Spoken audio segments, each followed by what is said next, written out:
Di konten terbaru dari channel YouTube Bola Bung Binder hari ini saya ingin membahas satu pertandingan dari grup A Piala Menpora tahun 2021, yakni pertandingan antara PSIS Semarang lawan Persikabo 1973. Ini adalah pertandingan yang perlu dimenangkan oleh kedua tim karena di first match mereka tidak mampu meraih kemenangan. Dan di first match mereka, kedua tim ini sebetulnya sudah unggul terlebih dulu. Dan di first match mereka tersebut juga, kedua tim ini kemasukan gol menjelang pertandingan berakhir. Persikabo 1973 saat sudah unggul lawan Arema FC ya kemasukan gol di menit ke 82 atau 83 ya melalui gol yang dihasilkan oleh Dendi Santoso, gol yang mungkin tidak disengaja ya karena memang ada haluan yang coba dilakukan oleh pemain Persikabo di sini yakni Didik Wahyu ya, tapi terkena Dendi Santoso dan langsung terjadi gol. Nah, saya perlu juga melihat catatan saya, kan sudah beberapa hari lalu itu pertandingan ya, jadi saya juga tidak salah memberikan informasi. Jika saya ada salah memberikan informasi, silakan teman-teman bisa melakukan koreksi di kolom komentar di bawah konten ini. Anyway, melanjuti ke pertandingan ini, PSIS Semarang juga sebelumnya lawan Barito Putra sudah unggul dengan skor yang lebih telak lagi 3-0. Mereka kemasukan gol di babak kedua di menit-menit awal, kemudian mereka kemasukan 2 gol menjelang pertandingan berakhir. Ya, identik juga nih menit-menit gol yang dihasilkan oleh Barito Putra ke gawang PSIS Semarang, seperti juga yang Arema FC mencetak gol ke gawang Persikabo, karena gol kedua dari Barito Putra, ya Bayu Pradana ya, jika saya tidak salah itu yang mencetak gol kedua bagi Barito Putra, mencetak gol juga menit ke-82 ke gawang dari PSIS Semarang yang di game tersebut gawangnya dikawal oleh Joko Ribowo.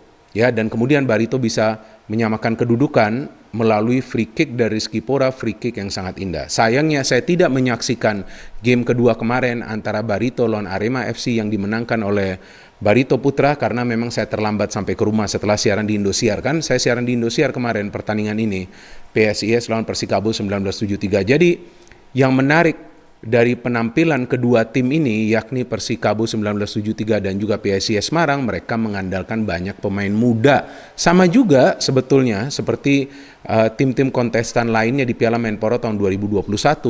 Jadi saya kira bahwa Piala Menpora tahun 2021 ini juga memberikan peluang kepada para pemain muda untuk menunjukkan keterampilannya, berarti skillnya. Yang kedua adalah mental bertandingnya. Ya, jadi perlahan-lahan nanti mereka akan bisa masuk ke tim utama, dan itu sangat penting teman-teman. Ya, sepak bola Indonesia perlu melakukan regenerasi secara cepat karena kita tahu ya bahwa pemain-pemain muda akan memberikan warna permainan yang berbeda bagi tim nasional senior kita nantinya. Ya, dan satu catatan penting nih teman-teman, bahwa kita juga masih membutuhkan striker natural di timnas senior kita, atau yang biasa kita sebut adalah pemain bernomor punggung 9. Ya, karena memang sebelumnya kita tahu klub-klub lebih mengutamakan pemain-pemain lokal di kedua sektor penyerang sayap, tapi sekarang kita perhatikan penyerang-penyerang murni juga sudah mulai ditempatkan oleh pemain-pemain lokal yang sebagian besar adalah pemain-pemain muda.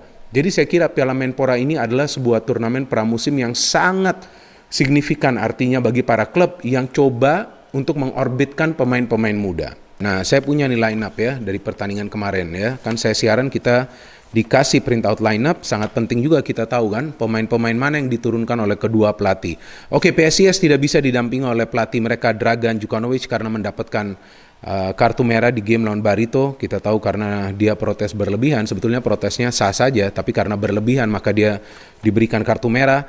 Dan dari Persikabo 1973 pelatihnya adalah Igor Kryushenko. Kita tahu Igor adalah pelatih yang mengandalkan taktik permainan ya. Jadi kalau kita perhatikan permainan Persikabo 1973 ini terpola dengan sangat rapi, tapi sayangnya tim ini walaupun sering mendominasi jalannya permainan seperti di 2 game awal mereka di Piala Menpora tahun 2021, tapi mengalami kesulitan mencetak gol. Artinya dari finishing ya, para pemainnya masih sulit mencetak gol.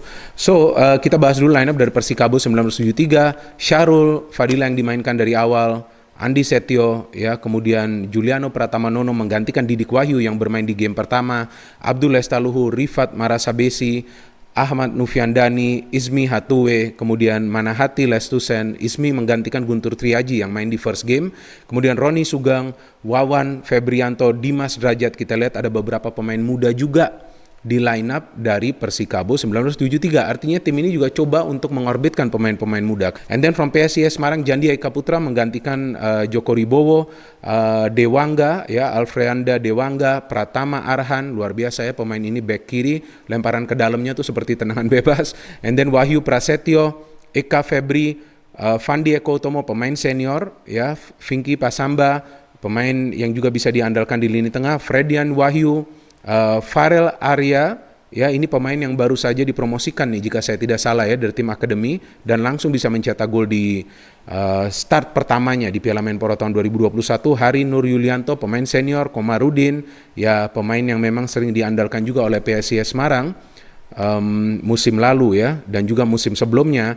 And then ada pergantian juga kan di line up dari PSIS Semarang yang dilakukan oleh sekarang ini asisten coach ya yang mengambil alih, yakni Imran Nahumaruri, teman saya juga tuh ya, Coach Imran. Beberapa kali juga kita pernah siaran bareng di Piala Dunia tahun 2018 tuh, pada saat itu kita bertugas bersama-sama.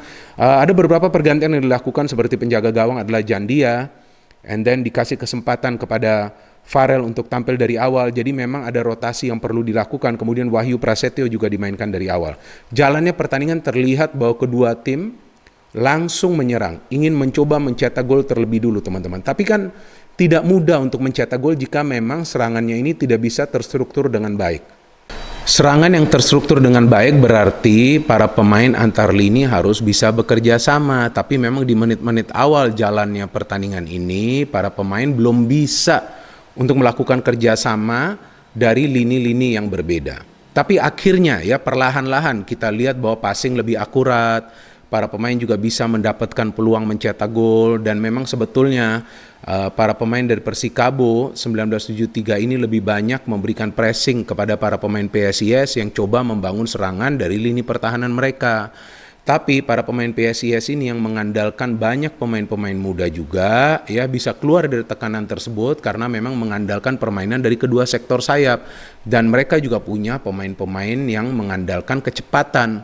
Jadi itu yang memungkinkan mereka untuk keluar dari early pressure para pemain Persikabo. Dan memang kita lihat bahwa kedua tim istilahnya jual beli serangan.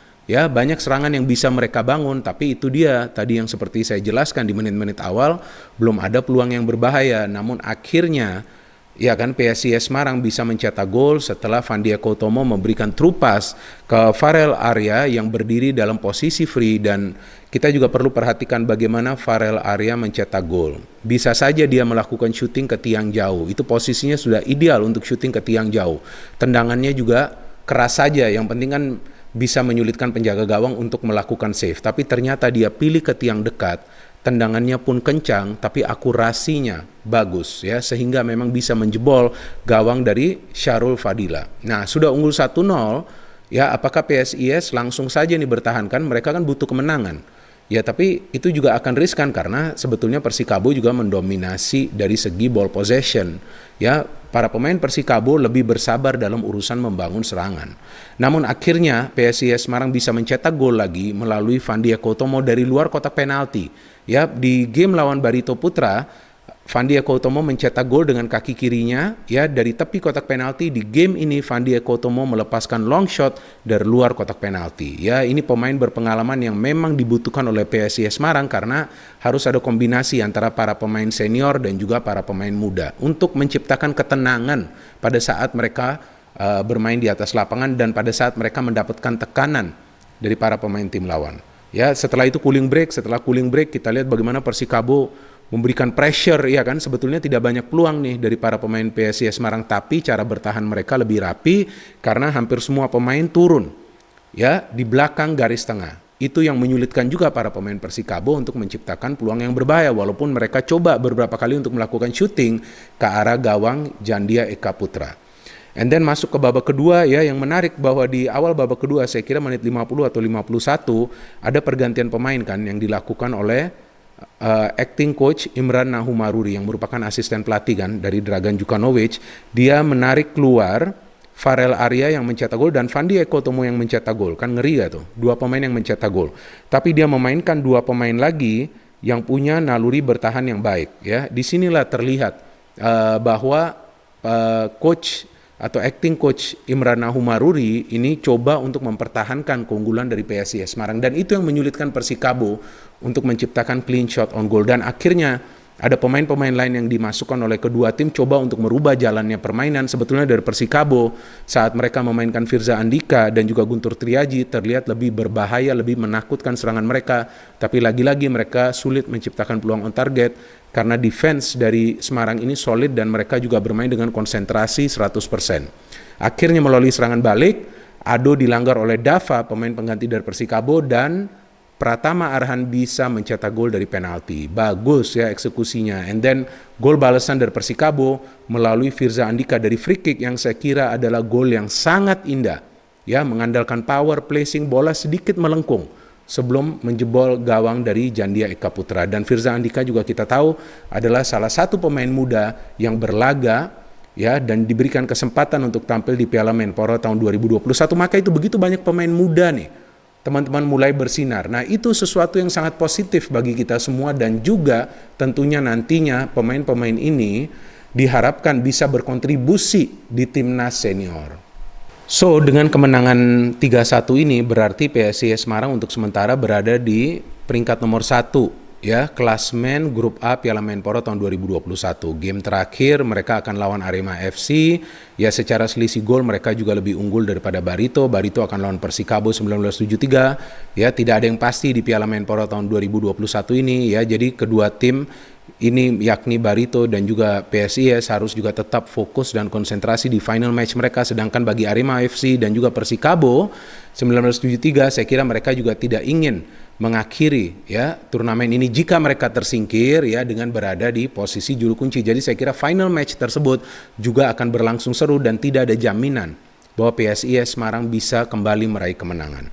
Tapi sesuatu hal yang positif dari PSIS Semarang bahwa mereka mengandalkan banyak sekali pemain mudanya nih teman-teman. Bahkan kalau kita perhatikan mungkin ada 7 atau 8 pemain ya muda yang kemarin ditampilkan. Ya, ini tentu adalah sebuah sinyal positif dari klub asal Semarang bahwa mereka serius untuk membina pemain-pemain muda, dan itu saya harapkan juga bisa dipertahankan oleh manajemen PSIS Semarang. Boleh saja pemain asing ya, tapi kalau bisa pemain asing yang juga tidak mengganggu slot dari para pemain muda ini. Jadi di sektor yang memang dibutuhkan agar para pemain muda ini bisa terus mendapatkan jam terbang nanti ya pada saat bermain di liga. Dan sekedar catatan nih ya, kita bisa melihat bahwa begitu banyak pemain berbeda yang mencetak gol bagi PSIS Semarang, hanya Fandi Ekotomo yang baru mencetak 2 gol. Nah, di sini terlihat bagaimana kolektivitas di antara para pemain Semarang sudah bagus. Tinggal perlu mereka pertahankan, walaupun kita tahu bahwa tidak mudah ya untuk bermain konsisten di turnamen pramusim ini karena memang sudah lama mereka vakum tidak bermain bola. Jadi saya akhiri saja konten dari channel YouTube Bola Bung Binder di sini saja, dan saya harapkan teman-teman juga bisa memberikan komentar kalian di kolom komentar di bawah konten ini yang positif dan bijak saja. Seperti yang pernah saya tegaskan, kita tidak perlu sesuatu yang negatif di hidup kita karena kita perlu berpikir dengan tenang, kita perlu bekerja dengan tenang, dan kita juga sudah pasti perlu hidup dengan tenang agar kita juga bisa menyikapi ya kan perubahan-perubahan yang terjadi dengan bijak. Ya, atau segala sesuatunya perlu positif lah ya. Oke, no hate, only football, salam sepak bola.